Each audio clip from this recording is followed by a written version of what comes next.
साथियों नमस्कार। गिरीश चंद पांडे।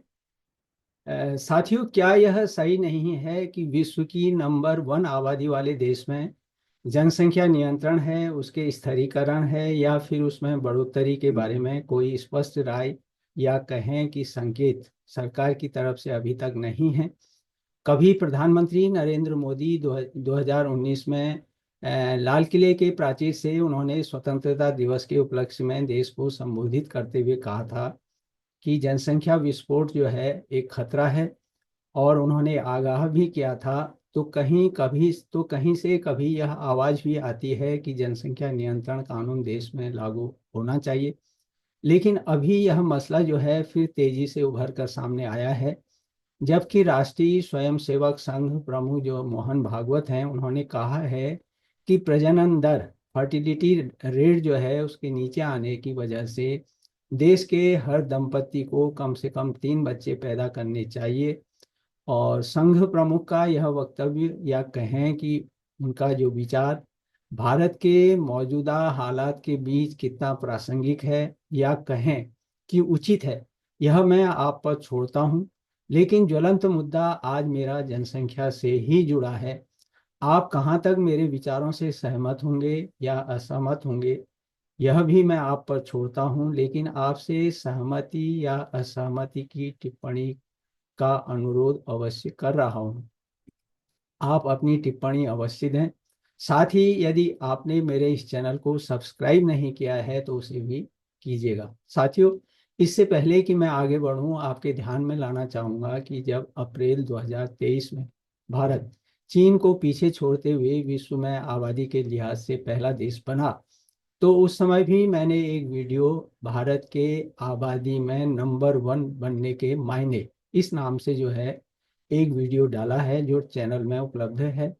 आप और अधिक विस्तार से आबादी के बारे में उस वीडियो को देखकर उस वीडियो के अध्ययन से या उसको देखकर जो है जानकारी ले सकते हैं। और उस समय भारत की आबादी जो थी 142.86 करोड़ पहुंच गई थी, जबकि चीन की जनसंख्या 142.57 करोड़ थी। हाँ, तो साथियों, राष्ट्रीय स्वयंसेवक संघ प्रमुख ने भारत के लिए 2 से 3 बच्चे पैदा करने की अपील करते हुए देश की फर्टिलिटी रेट को 2.1 के बजाय कम से कम 3 करने की बात कही है, 3। आगे उनका कहना है कि यदि समाज की कुल प्रजनन दर 2.1 से नीचे जाती है तो यह विलुप्त होने के कगार पर पहुंच सकता है, यानी समाज। लेकिन यहाँ उल्लेख करना जरूरी होगा कि जनसंख्या विशेषज्ञ जो हैं, उनका मानना है कि जनसंख्या में बदलाव बहुत धीमी गति से होता है, खासकर भारतीय परिप्रेक्ष्य में। यहाँ यह भी ध्यान में रखना जरूरी है कि चीन में तेजी से बढ़ती जनसंख्या दर को कम करने के लिए 36 वर्षों तक एक बच्चा पैदा करने की नीति लागू की गई थी।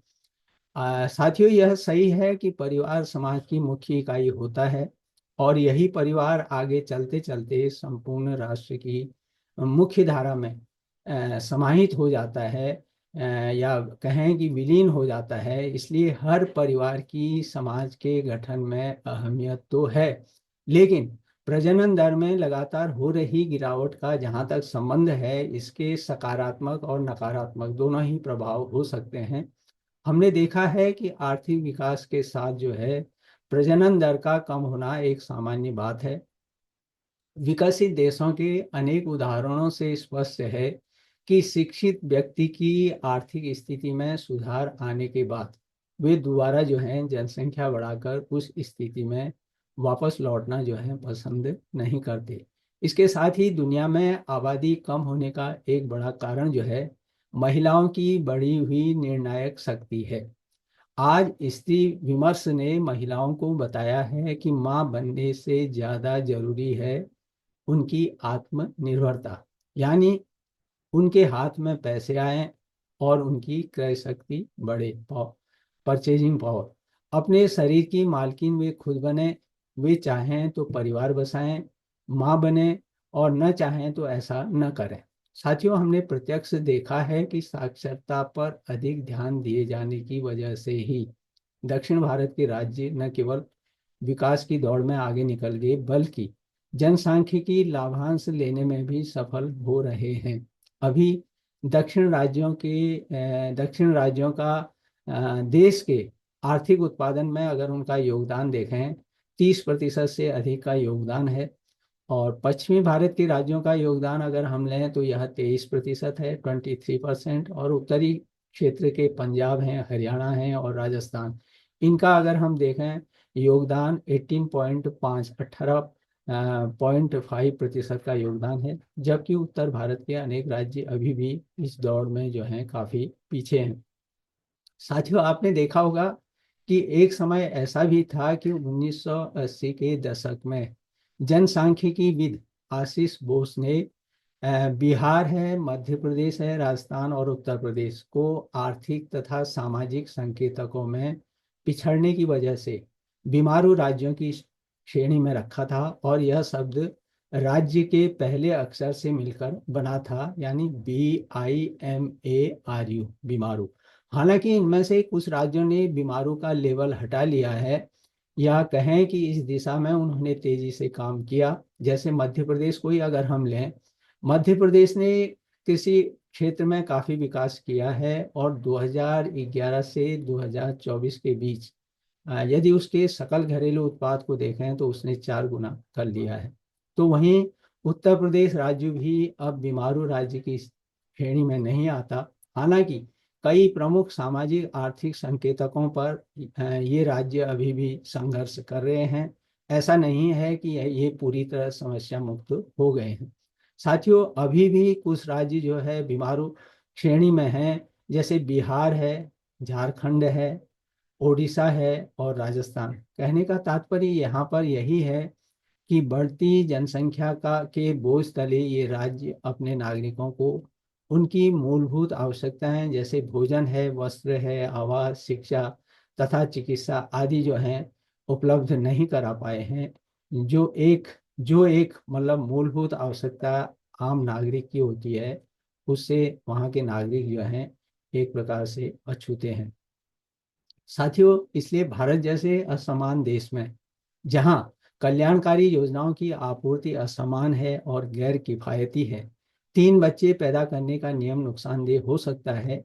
यही नहीं, आबादी में बेतहाशा वृद्धि उन सामाजिक लाभों को भी नुकसान पहुंचाएगी जो देश ने आज़ादी के बाद हासिल किए हैं। ऐसी नीति जो है एक यह भी इसका कहें कि नकारात्मक पक्ष है, यह महिला अधिकारों के खिलाफ है। क्योंकि बच्चे पैदा करने और उनका पालन पोषण करने का जो पूरा बोझ है आखिरकार महिलाओं पर ही पड़ता है। इससे क्या होगा कि एक ही झटके में उनकी अब तक की उपलब्धियां जो उन्होंने उच्च शिक्षा है, कार्यालयों में है, चाहे व्यवसाय आदि में हासिल किए हैं, उनमें पानी फेरने की पूरी संभावना रहेगी या रहती है अधिक बच्चे पैदा होने की स्थिति में। साथियों, यहाँ यह भी ध्यान में रखना जरूरी होगा कि पहले से ही देश में महिलाओं की श्रम भागीदारी जो है कोई संतोषजनक नहीं है। यह करीब 37% के आसपास ही है। और यह लंबे समय से चिंता का विषय भी रहा है। इसलिए जनसंख्या बढ़ाने को लेकर महिलाओं पर बोझ डालने से हालात में कोई सुधार होने वाला नहीं है देश के। लेकिन आंध्र प्रदेश में मुख्यमंत्री चंद्रबाबू नायडू ने अभी हाल में स्थानीय निकाय चुनाव लड़ने वालों के लिए जो 2 बच्चों की पहले सीमा रखी गई थी उसको समाप्त कर दिया है। और सरकार जो है बड़े परिवारों को प्रोत्साहित करने पर विचार कर रही है। और तेलंगाना राज्य भी उनका उसका जो है अनुसरण करने की राह में है, यानी वह भी जो है जनसंख्या बढ़ाने की दिशा में काम करना उसका संभव आगे है। साथियों, ऐसी ही जनसंख्या नीति में बदलाव के लिए तमिलनाडु की सरकार जो है उसकी तरफ से भी विरोधाभासी बयान जो है विगत में हमें सोशल मीडिया में देखे हैं हमने और खूब चर्चा का विषय बने हैं। और तमिलनाडु के मुख्यमंत्री MK स्टालिन ने भी कुछ इसी तरह का बयान दिया। और उनका कहना था कि प्रत्येक वैवाहिक जोड़े को अब 16 बच्चे पैदा करने चाहिए, यानी 1 2 3 नहीं बल्कि 16 बच्चे जो हैं एक दंपति जो है वह पैदा करे। तमिलनाडु में अगर हम देखें तो 4 से 5% एवं आंध्र प्रदेश में यह 5 से 6% के आसपास जो है वहाँ पर अभी भी बेरोजगारी है। इसलिए बजाय जनसंख्या बढ़ाने के इन राज्यों का जोर जो है वहाँ का जो मौजूदा कार्यबल है उनको प्रशिक्षित करने पर होना चाहिए, और उनके लिए जो भी जरूरी सुविधाएं हैं उनके जीवन के उन्नयन के लिए उस पर उनका जोर होना चाहिए। साथियों, जनसंख्या बढ़ाने के ये बयान ऐसे जब समय में आए हैं जब देश विकास के नए मापदंड स्थापित करने में संलग्न है और 2030 तक $9 ट्रिलियन की अर्थव्यवस्था बनने हेतु प्रयास किया जा रहा है, ताकि जापान को पीछे छोड़कर या कहें कि पछाड़ कर वह तीसरी अर्थव्यवस्था बन जाए। और अभी भारत, जैसा कि आप जानते हैं, कि विश्व की 5वीं बड़ी अर्थव्यवस्था है। बड़े परिवारों को प्रोत्साहन देने के बजाय इसलिए अभी जो आवश्यकता है, नितांत आवश्यकता जिसे हम कहेंगे, वह दूरगामी राष्ट्रीय हितों को प्राथमिकता देने की होनी चाहिए। भारत अभी विश्व में चीन को पीछे छोड़ते हुए, जैसा पहले कहा कि आबादी के लिहाज से दुनिया में पहला देश बना है, और यह भी सच्चाई है कि प्रत्येक नागरिक को अभी भी उसकी मूलभूत आवश्यकताएं जैसे रोटी, कपड़ा, मकान, गुणवत्तापूर्ण शिक्षा, उचित उचित चिकित्सा आदि जो सुविधाएं हैं जिस हिसाब से होनी चाहिए वे उन्हें मयस्सर नहीं है। इसलिए बोझ से, जनसंख्या के बोझ से चरमराती जो है नागरिक सेवाओं और सीमित संसाधनों के बीच इसका दुष्प्रभाव पड़ेगा। तो उस लिहाज से भी यह आह्वान करना तार्किक दृष्टि से गले नहीं उतरता। इसके अलावा साथियों, 2047 तक भारत ने विकसित भारत के लक्ष्य को हासिल करने का जो लक्ष्य रखा है उसके समक्ष जो है, भारत के समक्ष अभी जो जिम्मेदारी है जनसांख्यिकी लाभांश, डेमोग्राफिक डिविडेंड को जो है उसका समुचित दोहन करने की भारी जिम्मेदारी है, क्योंकि अभी लगभग 65% आबादी 35 आयु वर्ग के बीच की है, जो दुनिया में सबसे बड़ी युवा जनसंख्या में से एक है, और यह देश के लिए एक बड़ा अवसर प्रस्तुत करती है। हमें यह नहीं भूल सकते कि युवा जो है ऊर्जा है, नवाचार है और दृढ़ संकल्प से परिपूर्ण होते हैं, जो सामाजिक, आर्थिक और राजनीतिक परिवर्तन लाने में पूरी तरह सक्षम हैं। इसलिए उनके लिए रोजगार प्रदान करना भी बहुत जरूरी है। इसलिए जनसांख्यिकी लाभांश के समुचित दोहन करने के बजाय यदि दो हमारे तीन के तहत हम दो हमारे तीन के तहत जो है आबादी में अप्रत्याशित वृद्धि करने के लिए एक प्रकार से कहें कि विवश किया जाता है, आम नागरिक को, या इस प्रकार का माहौल समाज में बनाया जाता है, तो उसका दुष्परिणाम क्या होगा इसका हम सहजता से अनुमान लगा सकते हैं। इसलिए हमारी प्राथमिकता जो है हर हाथ को काम देने तथा सीमित संसाधनों के बेहतर उपयोग करने पर होनी चाहिए, न कि उस पर अनावश्यक दबाव या बोझ डालने पर। साथियों, यहाँ यह भी ध्यान में रखना नितांत जरूरी है कि देश घटती प्रजनन दर के साथ तो अनुकूलन कर सकता है, एडजस्टमेंट अपना कर सकता है, परंतु अधिक जनसंख्या के भार को सहन नहीं कर सकता, और इसलिए राज्यों के बीच बढ़ता आर्थिक अंतर बड़ी नीतिगत चुनौतियां पेश करे भविष्य में। इससे पहले ही नीति आयोग को महत्वपूर्ण भूमिका के साथ अपना हस्तक्षेप करना होगा। दीर्घकालिक योजनाओं के द्वारा प्रत्येक राज्य को विकास का इंजन बनाकर समावेशी विकास के लिए प्रोत्साहित करना चाहिए।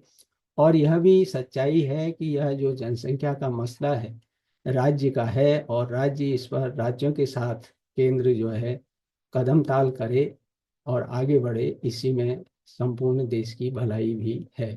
साथियों, एक बात और यहाँ पर ध्यान देने योग्य है कि अधिक बच्चे पैदा करने का विकल्प यदि महिलाओं को दिया जाए तो वे कभी भी जनसंख्या बढ़ाने के पक्ष में नहीं होंगी। कारण केवल एक है कि बच्चे के गर्भ में आने से लेकर उसके जन्म के बाद की महत्वपूर्ण जो जिम्मेदारियां हैं पुरुष की अपेक्षा उसके कंधे पर ज़्यादा होती हैं, और वह अपनी सामर्थ्य से भी भली भांति परिचित होती है और विवेक सम्मत निर्णय जो है लेती है।